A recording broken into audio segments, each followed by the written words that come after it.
Bom dia, pessoal. Obrigado pela presença nesse evento incrível. Eu vou trazer um caso que tem sido cada vez mais no meu dia a dia. Eu, além de gastro, em 2022 descobri que sou celíaco. Então, o consultório está cada vez mais inundado de pessoas achando que são celíacas ou que tem algum problema com glúten. Essa foi uma paciente que realmente era celíaca. É uma feminina de 46 anos. Natural aqui de Florianópolis, ela tinha um diagnóstico bem estabelecido em 2015 e hoje talvez até o que o gastroenterologista deva mais fazer, e é o que eu tenho feito mais no meu consultório, é afastar diagnóstico de pessoas que às vezes vêm com um aumento de linfócito intraepitelial e acabam recebendo de maneira inadvertida o diagnóstico de doença celíaca, né? Então, o caso dela talvez para mim seja um dos mais difíceis dentro da gastroenterologia, porque uma coisa é você pegar um paciente que não tem nenhum sinal de alarme. Outra coisa é você pegar um paciente que nitidamente tem uma doença orgânica e você quer saber se o sintoma atual tem a ver com uma doença orgânica de base ou se ele tem alguma coisa sobreposta, né? Então, ela começou usando o termo distensão, que depois a gente vai colocar como bloating mesmo, depois de algumas consultas, né? E acho que com o tempo a gente vai pegando alguns clichês, assim, do tipo, então você me mostra uma foto do dia que você está mais estendida. E nitidamente eu vi isso uma vez o Barbucci falando numa aula, e ela fazia uma hiperlordose para tentar mostrar mais, né, a questão da distensão. E aí ela tinha realmente uma alteração do hábito intestinal e também de um subtipo que para mim é desafiador, né? Aqueles pacientes que ficam alternando entre constipação e diarreia. Aí você dá um antidiarreico, ele te liga dizendo que está 5 dias sem evacuar, quer te pegar na rua. E se você também dá a contraposição, eles dizem que não podem sair de casa. Mas esses sintomas, então, eles começaram há 2 anos. Lembrando, então, que o diagnóstico dela é lá de 2015 e começaram a se intensificar no ano passado. E aí uma frase clássica, né? Tudo que eu como me faz mal. A minha doença deve estar em atividade. Ela acorda bem e aquele clássico de 2 a 3 horas depois do almoço, ela acha que, né, a distensão vai se intensificando e se mantém até a hora de dormir.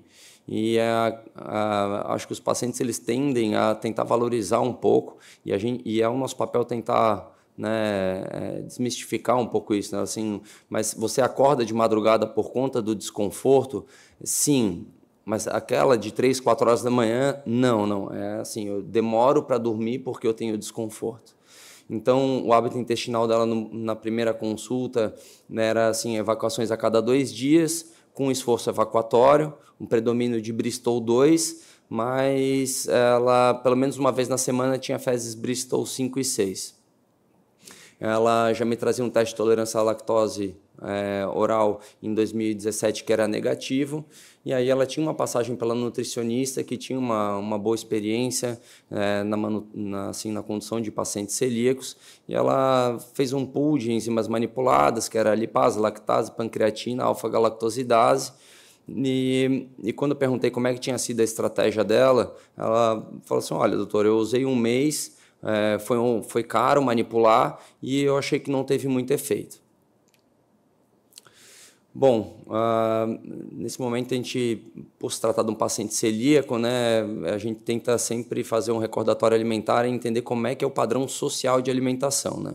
Então ela tinha um alto consumo de carboidrato, frutas, verduras, saladas, desde o diagnóstico, e ela dizia que começou a preferir isso pelo baixo risco de contaminação, né? Então, há 5 anos, ela restringe nitidamente o consumo de carne vermelha e ela deseja ser vegetariana em breve. Ela falou: estou tirando o máximo possível, ainda não consigo tirar 100% porque meu marido e meus filhos comem. E naquele primeiro momento ela tinha um baixo consumo de proteína, então nitidamente uma alimentação mais fermentadora. A água ela caprichava, de 2 a 2,5 litros por dia. Com relação à doença celíaca, só para deixar bem claro, ela tinha uma dieta bem restrita, ela raramente comia fora de casa e tinha uma boa consciência sobre o que é contaminação cruzada, né, que alguns pacientes não têm. E nitidamente eu perguntei: tá, mas quando é que foi a última vez que você se expôs ao risco de contaminação dela? Não, o risco existe porque meus filhos são adolescentes, então os amigos estão aqui, volta e meia, eles trazem glúten para casa. Então, ela falou, nitidamente deve ser ali que eu estou me contaminando. Com relação à transglutaminase dela, era maior do que 128 lá em 2015 e em 2023 era negativa, né? Então, o valor de 2, em 2024 era 3, aqui o nosso cutoff local é menor do que 7. E ela trazia uma endoscopia de 2023 com marcha zero, ou seja, doença 100% em remissão. O que ela usava de frequente, medicamentoso falando, era um pantoprazol sódico, desde a época do diagnóstico de doença celíaca. Ela disse que pelo menos umas 3, 4 vezes na semana ela tinha uma pirose, mas quando usava ainda o alívio era parcial. Cirurgia, alergia, hábito tabágico e etílico, nada. E o exame físico realmente muito normal. Quando ela veio consultar comigo, ela já tinha exames solicitados por algum colega, e aqui vale salientar, né, os principais marcadores de inflamação no sangue negativos, tireoide, né, de praxe e antipede também normais. Ela tinha a ferritina e o índice de saturação realmente um pouco mais baixo, a BEN12 baixa, e tinha uma calprotectina assim que deixa a gente com um pezinho atrás, né? 90 não é aquela coisa sempre muito positiva, mas com certeza ela já trazia a ideia que tinha alguma coisa no intestino que estava alterado. E a transglutaminase dela, normal novamente. De praxe para esses pacientes, então a gente afastar, né, qualquer imunodeficiência também como um variável, e as imunoglobulinas estavam normais. E aí, com base, né, assim, a primeira pergunta para vocês, com os anticorpos tão normais, é possível afirmar que a doença celíaca está em remissão? E isso, lógico, que nos remete à segunda questão, né? Se a gente acha que sim, a gente acha que não deve fazer endoscopia para ela. Então, nossa pergunta aí para vocês que estão vendo. Perfeito. Belíssimo caso para a gente poder debater. E essa, Daniel, assim, eu acho que você ser um paciente celíaco vai impactar cada vez mais sua decisão, sua condução e a forma com que você vai falar, se empoderar e empoderar novos colegas para cuidar melhor dos pacientes. Aqueles que realmente forem celíacos, serem colocados, terem atenção. Hoje a FBG está com a nova campanha, não é, professora? Verdade. Falando agora, dando atenção ao paciente de doença celíaca, alertando ao médico, aquele para poder perguntar, começar. Quanto mais precoce a gente venha fazer o diagnóstico, melhor. Vamos parabenizar o professor Áureo por essa campanha que está abrindo agora. Eu acho que aí para todo o Brasil é uma valorização do raciocínio médico. Nós temos nossa plataforma, nossos colegas, uma divisão 55% disseram sim, 45% disseram não. Pode seguir. Então, esse realmente é um misunderstood, né, que a gente tem, assim, de... Dá para confiar sempre na transglutaminase, né, para segmento e afirmar que ela é um preditor de que realmente o paciente está em remissão? A resposta é que não. Tenho até um trabalho super recente, aqui de 2025, mostrando isso. Embora, né, existe um forte indício, certo, que a dieta está sendo seguida à risca, isso não garante, né, a cura ou total recuperação da mucosa intestinal. E lógico, né, que o grande medo do celíaco, né, que a falta da cicatrização mucosa é um preditor de risco de evolução para o linfoma, né? Então, aqui, logicamente, diante desses achados, eu só vou puxar uma segunda pergunta, porque eu acho que a gente, antes de investigar coisas muito avançadas e coisas mais raras, né? Só para deixar claro que, lógico, que o transglutaminase negativo provavelmente nos induz, mas ele não é 100%.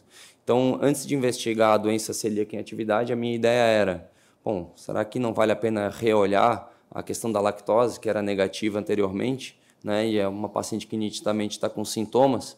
Então, trago a segunda pergunta aqui, e é mais uma provocação mesmo, pela dificuldade na literatura. Então, tendo um teste negativo, vocês repetiriam? Letra A, não, porque o teste foi negativo e aí sempre vai ser negativo. B, se não, já faz 5 anos ela tem sintoma e por isso eu vou repetir. E sim, tem que repetir porque a gente tem que fazer de rotina a cada 10 anos. Essa eu queria ouvir muito a doutora Maria do Carmo. Professora? Deixar votar, né, Fábio? Mas eu acho que vale a pena também a senhora, professora, em nome da FBG, convidar todos para que façam parte, para abraçar a campanha. Claro, ontem a ponte aqui estava linda na hora que o avião chegou, atrasado, mas chegou. A madrugada aqui, a iluminação da ponte estava maravilhosa, chegando no hotel aqui. Então, parabéns à FBG, a Florianópolis, a ponte linda, e a todos para pensar no celíaco. Aqui eu acho até que tem mais, né, Daniel, do que lá em Minas. Nelson, desculpa. Tem mais celíacos, estava conversando com o Reut, eu acho que tem mais, mas a gente tem também celíacos e precisamos ter esse diagnóstico, sempre pensar. Eu acho que cada vez mais, Nelson, está evidente, né, a necessidade dessa pesquisa, principalmente em pacientes que preenchem os critérios, diarreia, né, não necessariamente aquele paciente típico que tinha todo o perfil celíaco. Hoje é diferente essa observação. Então, em busca mesmo de um diagnóstico mais precoce, parabéns à FBG, parabéns ao amigo e colega conterrâneo Áureo Delgado.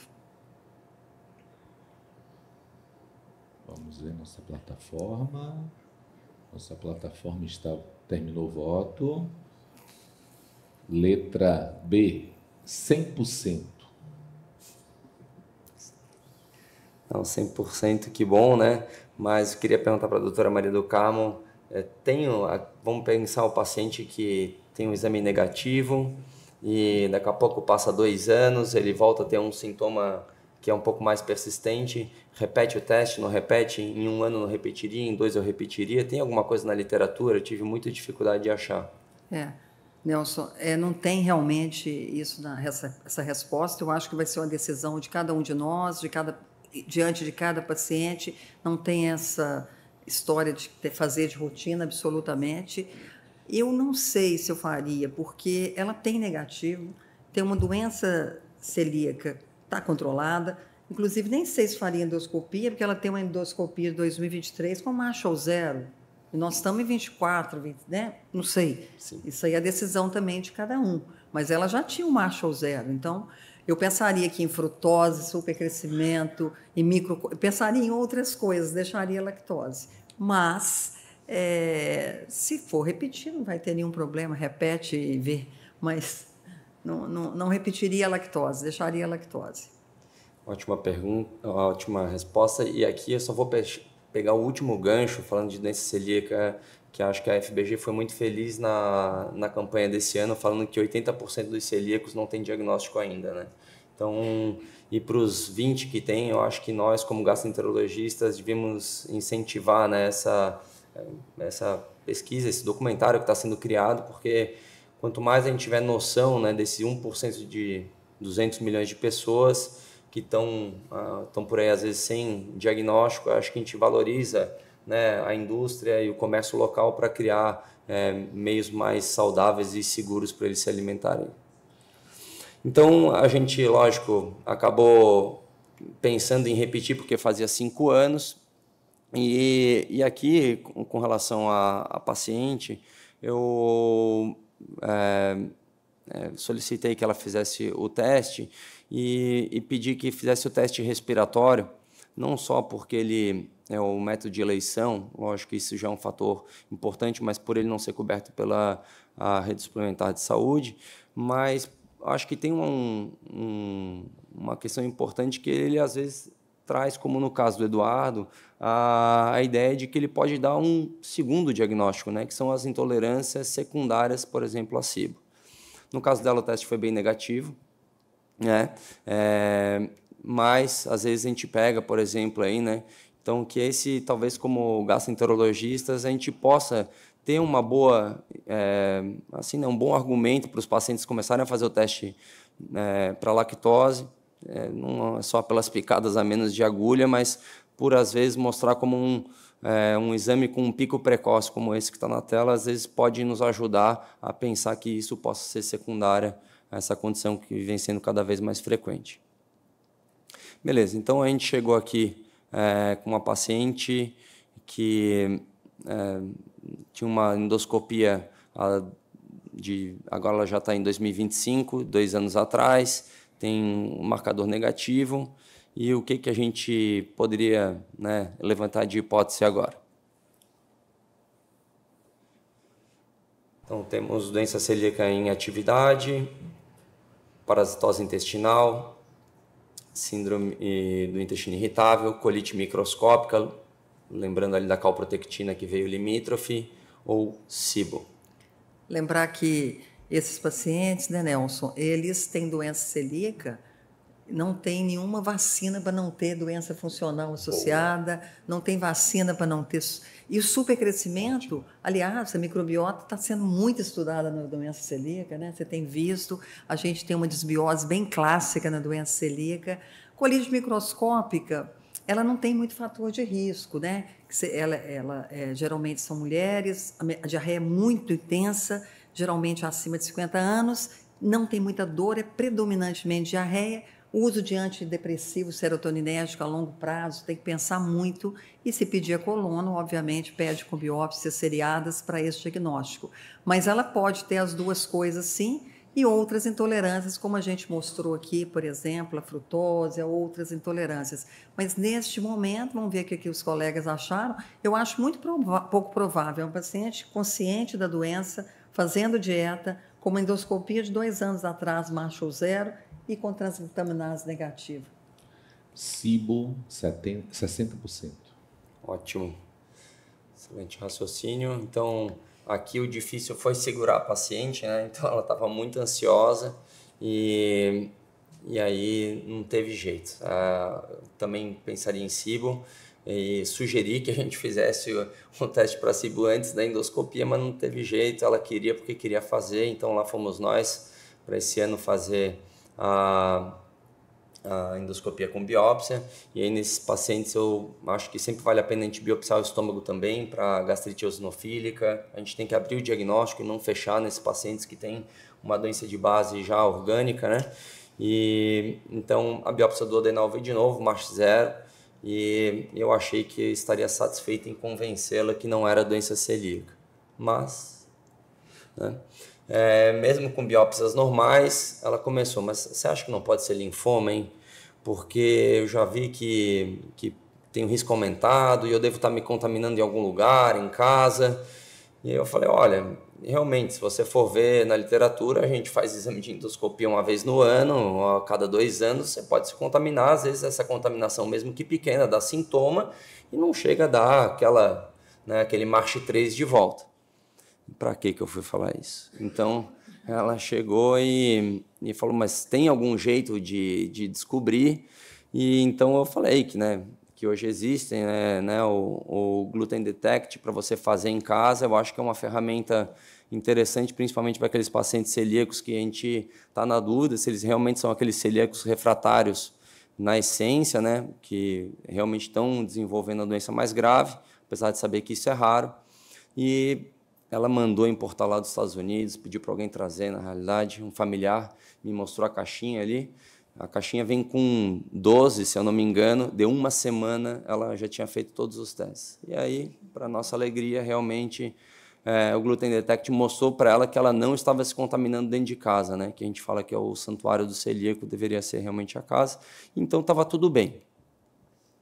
Então, eu prossegui para coisas mais normais, né? A questão da parasitose intestinal, Nelson, acho que a gente, apesar de morar no sul, existem micro-regiões, né? Às vezes 10 minutos onde a gente mora não tem água e esgoto encanado, as pessoas que comem muito na rua podem acabar se expondo. Eu preferi explicar para ela do porquê fazer o tratamento empírico e acabei optando por isso. Com relação à síndrome do intestino irritável, classicamente a gente não pode afirmar, né, porque ela não tem dor, não é o sintoma cardinal. E com relação à colite microscópica, eu só faço a ponderação, né, desses falsos positivos para calprotectina fecal em pacientes usando inibidor da bomba de prótons, né? E extrapolo isso para pacientes usando anti-inflamatório não esteroidal, que é uma coisa super comum, e AS também. Então, antes de a gente pedir os exames, talvez tenha sido uma falha, né, minha de não ter orientado, de pedi para ela suspender realmente o IBP na semana do teste. Mas, como todo paciente que tem uma doença orgânica, a gente persegue, né, esse tipo de dúvida. E aí, além do tratamento para parasitose, eu fiz a reposição de B12, que estava em 300. A ileocolonoscopia foi normal, fizemos as biópsias seriadas. Pedi a tomografia de abdômen para mostrar para ela que não tinha nenhum linfonodo, nenhum espessamento, para tirar o estigma de linfoma. E pedi o teste respiratório e ele realmente veio positivo, né? E aí o teste para lactulose trouxe talvez um pouco de alívio para mim, né? Pô, achei alguma coisa realmente para justificar o que ela está sentindo. E fui com tudo, né? Fiz rifaximina para ela, nem sugeri metronidazol, porque ela já tinha visto que era primeira linha, a rifaximina, e pedi uma reavaliação em 4 semanas. E aí, pela doce ilusão, né? Talvez ser jovem, ela faz, bom, agora ela vai voltar zerada, que nada. Ela disse para mim que ela teve uma melhora em 6 em 10, mas teve uma coisa positiva. E ela disse que estava melhor da diarreia. Lembra que ela oscilava, né? E aí ela começou agora nitidamente com um padrão de constipação e me trazia sempre essa coisa marcante do esforço evacuatório. Com relação ao bloating, ela disse que teve uma melhora de 5 em 10, né? Mas estava muito longe daquilo que eu imaginava de ser satisfatório para ela. E aí, então, eu trago uma pergunta. Com relação a essa abordagem atual, então, tratei SIBO, o bloat melhorou 5 em 10, ela está mais constipada agora. Lembrar que é uma paciente, nesse momento, agora já em 2025, ela é praticamente vegana. E o que a gente poderia sugerir aí? Então, letra A, fibra solúvel, B, insolúvel, C, pedir para ela dar um pulinho no nutricionista e D, laxante osmótico. Professora, comente um pouquinho sobre fibras, o que nós vimos lá no DDW e um pouquinho de laxantes também, enquanto a gente está, para todos ficarem degustando, esperando o melhor do DDW, 7 de junho, aguardem, vai ser extraordinário. Então, a gente até, em relação à constipação e a esse quadro, assim, na prática, a gente até comentou, não teve grandes diferenças, a importância das fibras é inquestionável, a mescla de solúveis e insolúveis, a questão do bloat aí, com cuidado dela não estender mais, né, Nelson? Muitas vezes a gente realmente pede um auxílio nutricionista, e se ela está muito constipada e com essa sensação de evacuação incompleta, os laxantes podem ser utilizados. Então, a gente teve várias discussões lá e muitos trabalhos com fibras, inclusive fibras na microbiota, tanto as solúveis como as insolúveis, os laxantes que a gente pode utilizar, às vezes até mesmo uma abordagem dessa paciente aí, do ponto de, ela pode ser por exemplo, diarreia funcional e não a síndrome, porque ela não tem dor, né? Então, acho que o caminho é esse mesmo, nesse caso, até que você pudesse até pensar em outros diagnósticos para ela. Ontem eu pedi um teste de frutose para uma celíaca, que está mais ou menos assim. Então, eu não tenho resultado, pedi ontem, mas é possível, né? A gente pensar em outras possibilidades também. 33% de nossos colegas votaram em fibras insolúveis, né, Wilson? Pode seguir o caso para a gente poder fazer essa... Beleza. Aqui, então, eu já, assim, quando eu prescrevi, eu deixei bem claro para ela, eu ainda dei todas as amostras que eu tinha no meu consultório, porque com ela eu já tinha um pé atrás muito grande, porque assim, ela já é vegana, vegetariana, assim, ela já come mato até de madrugada, se deixar, né? Então, aqui, eu realmente fiquei com o pé muito atrás e não deu outra. Com uma semana, ela falou assim, ó, a minha barriga tá impossível. Então, eu parei. Nem se você quiser, te devolvo as amostras. Falei, tá bom. Com relação a via nutricionista, eu eu senti um pouco de resistência. Eu gosto muito de dividir os pacientes que são complexos, né, para sempre escutar, mas ela me deu uma alternativa muito plausível. Doutor, eu já fui recentemente na Nutri, tentei ali a suplementação e eu já me alimento saudável, e aqui agora é uma palavra que eles têm usado muito, né? Eu já tenho uma dieta super limpa, né? Aí eu falei, tá, então beleza, eu fui pro laxante osmótico. E aí, como ela tinha uma história de diarreia, eu comecei devagarinho, né? Deixei a cada 2 dias para ver se ia soltar muito, deixei o polietileno glicol, PEG, e ela teve uma resposta boa. Ela teve uma melhora da consistência das fezes, ela tinha um Bristol 2 e foi lá para um 4, às vezes 5, e aí começou a vir uma questão que, desde a primeira consulta, eu tinha assim guardado muito, né? A ideia de que ela melhorou o padrão do Bristol, mas ela ainda tinha esforço evacuatório, ou seja, ela às vezes tinha diarreia e muitas vezes esforço né, para defecar. O bloating persistia com o PEG, ela achou que não tinha mudado muito. E aí agora a gente vai para a nossa última pergunta, né? Então a paciente ali estava naquela, ainda distendida, seria um bom momento para neuromodulador, psicoterapia, manometria no retal, enzima digestiva, e o desejo da paciente nesse momento ela já estava apavorada, né? Essa distensão, acho que será que não é melhor fazer uma cápsula, um PET scan, alguma coisa assim, PET scan? Aí eu falei, não, você está forçando, né? Então, a cápsula endoscópica, porque hoje, quando você fala em estudar delgado, né, os pacientes vão ali pro chat GPT, eles começam a ver esse tipo de coisa, mas deixo aqui as perguntas, porque é um momento interessante aqui. Nelson, enquanto votam, poderíamos pensar que essa paciente tem uma microbiota metanogênica também, e que rifaximina sozinha não erradicou.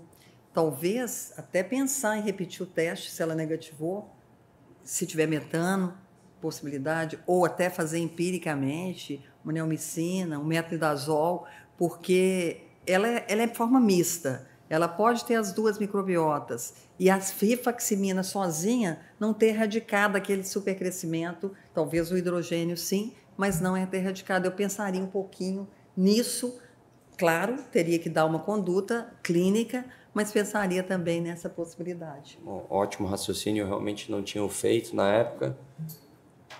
Não, e agora que nós temos o metano, é uma possibilidade, mas se não tiver, talvez um tratamento empírico. E aí eu vou adicionar uma pergunta que talvez quem esteja vendo está louco para fazer. Você manda manipular, né, a neomicina? É a única forma, né, atualmente. Eu tento antes o metronidazol. A literatura sugere muito a rifaximina com a neomicina, quando a gente tem a positividade dos dois.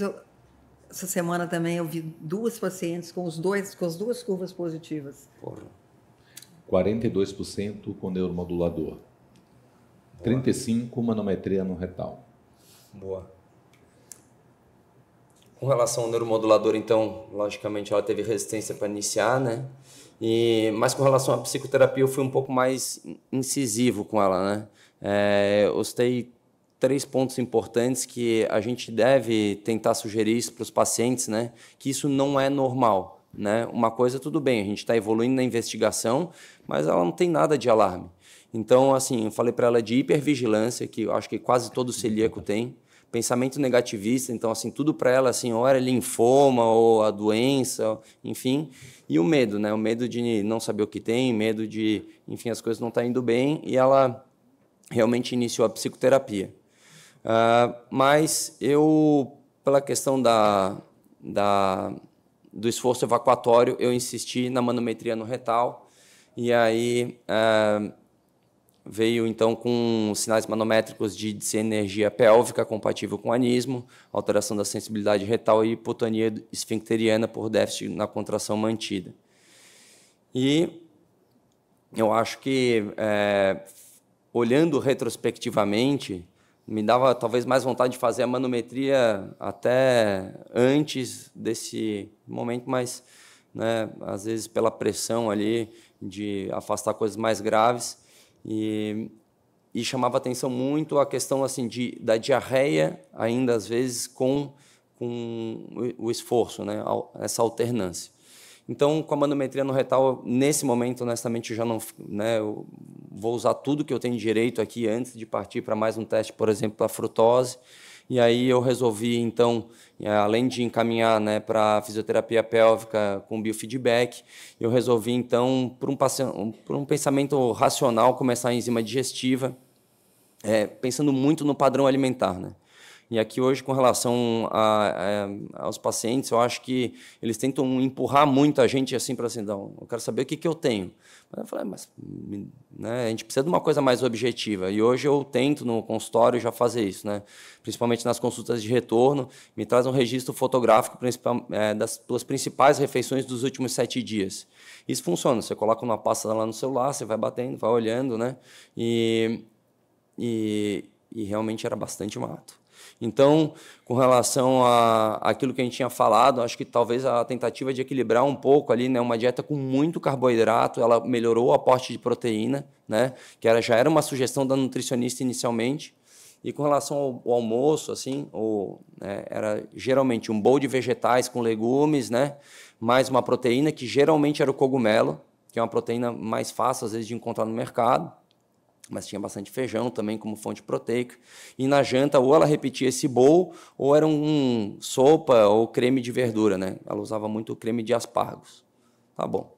Lembrar, Nelson, lembrar que a dieta dela é de baixo. É o de baixo. É o de baixo. Ih, rapaz, olha lá. Não, Entreguei o jogo. Não. Lembrar que se tem um efeito colateral a dieta vegetariana e a vegana, é bloating. Eu falo com as pacientes, olha, e vi isso no DDW, a defesa com a dieta não tão rica em fibras. Eu falaria com ela, olha, sua dieta pode também ser a causa do seu bloating. Muito bom. Né? Se tem um efeito colateral, além da vitamina B12 baixa, é bloating de extensão. Então, mudar um pouquinho. Essa aí tem tudo para fazer um ARFID, né? Essa paciente sua. Tem. Vamos lá, Nelson. Vão. Isso. Hipervigilância é uma palavra, né? Então, aqui, com relação a ela, quando eu falei em enzima, a primeira coisa que ela me falou, né? Mas, doutor, eu já usei essa enzima e não me ajudou. E quando eu falei, então, de intolerância à rafinosa, a primeira coisa que ela me perguntou assim, mas qual é o diagnóstico que eu faço? Qual é o exame, né? Falei, aqui, querido, não tem exame. Aqui, então, o que a gente tem que fazer para esses pacientes é mostrar alguns diagramas assim, né? Eu uso hoje isso aí já no iPad ou impresso mesmo. A gente tem que mostrar esse predomínio na dieta. Ali, agora, eu tenho uma coisa objetiva. Eu tenho as fotos dela no celular, né? E tenho, então, assim, pelo menos ela apontando ali o que você consome mais do que 4 vezes na semana. Então, assim, praticamente quase tudo, né? Tinha um alto teor de rafinose na dieta dela, e até os nuts, né? Que a gente fala muito, né? Para tirar um pouco, isso, ou para quebrar ali o lanchinho da tarde. E então mostrei para ela, né? Que às vezes a enzima manipulada a gente não consegue entregar, né, a eficácia que as enzimas prontas têm, né? Da outra vez ela usou várias enzimas associadas e a gente vai ter sempre uma resposta subótima se eu não der o diagnóstico correto. Então, naquele momento, ela tinha o anismo, ela tinha SIBO, ela não tinha feito psicoterapia. Eu também entendo que ela, né, tinha tirado a questão do linfoma da cabeça. Então, era um bom momento para a gente tentar. E aí eu acho que intolerância à rafinosa, como a gente não tem um exame objetivo, não tem jeito, a gente tem que gastar saliva mesmo no consultório, né? Explicar o que é rafinose, né? Então, que é um trissacarídeo, né? Que é um açúcar que a gente não tem uma enzima digestiva para fazer essa digestão e que é uma coisa muito comum. E aí, assim, não é comum, é saudável para boa parte dos pacientes. E que, lógico, que por não ter, né, uma digestão adequada, isso vai ter um efeito osmótico, né, no intestino. E lembrar que por ela ter SIBO, também a gente estava dando tudo aquilo que o intestino delgado dela estava fermentando, né? Então, o que faz a enzima, né? Então, eu expliquei para ela e eu acho que tem uma associação muito boa para a gente passar para esses pacientes. É o seguinte, você não usa a enzima lactose quando você vai comer alguma coisa derivada do leite, você vai usar a enzima quando você vai usar um carboidrato com alta fermentação, ela vai ajudar isso. E então ela foi entendendo um pouco mais que padrão era esse, e eu fiz questão de explicar o que acontece se ela não usa enzima, né? Que é o bloating, faz parte de um padrão dietético que ela escolheu ter, né? E isso vai desencadear sintoma. Então essa transferência também acho que é muito válida dentro do consultório. E aí eu a revi depois de 20 sessões de fisioterapia pélvica e depois de estar usando a enzima. Eu acho que a enzima aqui é importante, né? Tem que ser junto com a refeição. Às vezes você precisa de mais do que um comprimido, né? Imagina, vai comer um bowl lá cheio de leguminosas, né? Então a enzima ela pode ser tanto mastigável quanto em pó e realmente de acordo com a quantidade de carboidrato deve ser aumentar. Na bula, né? Então da alfa-galactosidase, você está falando até 12 comprimidos por dia. Então, olha o range terapêutico que a gente tem, né? E uma coisa também que tem que explicar, né? Principalmente para os veganos e vegetarianos, eu aprendi isso com as nutricionistas, é que assim, a enzima ela tem uma duração de 2 a 4 horas. Então, toda hora eles estão comendo carboidrato, né? Então, às vezes, 2, 3 horas depois, você vai ter que, de novo, fazer um rearranjo da enzima, né? Ou reequilibrar a dieta. E aí, então, depois, né, dessas 20 sessões aí, a gente teve uma melhora global dos sintomas, né? Eu acho que é interessante, 7, 8 para mim foi uma felicidade, porque esses pacientes nunca são 10, né?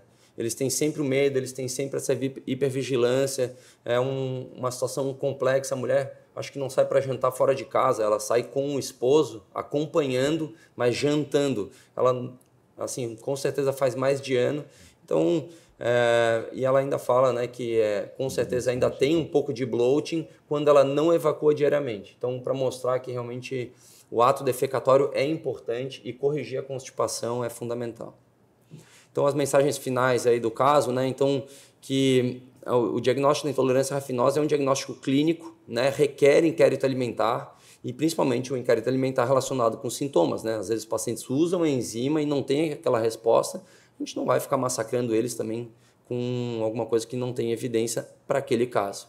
Mas eu acho que isso foi tema de uma aula da FBG, eles foram tão felizes que eu fiz questão de trazer aqui, né, no caso clínico, quanto tempo a gente tem se dedicado para ouvir, né, o diário alimentar, as queixas, o que envolve o ato da refeição dos nossos pacientes, né?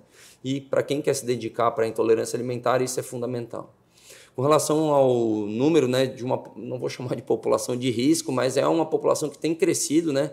Hoje, dados recentes dos americanos dizem que 9,7% da população global se identifica como vegetariana, muito mais, lógico, e vegana. Isso aqui eu estou falando de mais ou menos 600 milhões de pessoas. Na Índia, lógico, muito comum, mas aqui no Brasil está crescendo isso também. E, lógico, vamos entender que boa parte das pessoas não são veganos ou vegetarianos porque eles querem, porque a carne está cara, né?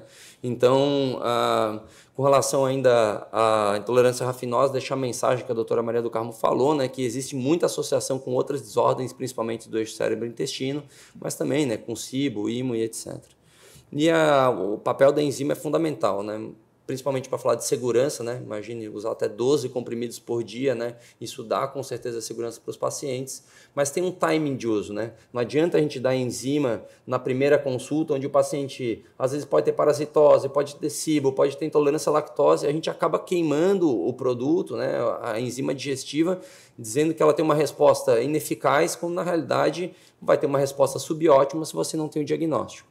E aí, lembrar que a enzima realmente ela tem um modo e uma frequência de uso e às vezes para esses pacientes explicar, olha, talvez a alimentação, né, vegana, vegetariana não seja para você nesse momento, né? Então, eu acho que também é válido relembrar isso.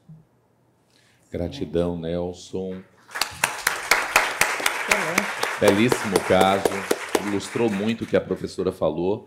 Pelo adiantar da hora, gostaríamos de agradecer a todos vocês que estão em casa conosco, a todos os polos que estiveram lá, Goiânia, Maranhão, Londrina, vários polos acompanhando, todos que acompanharam nas nossas redes, plataformas.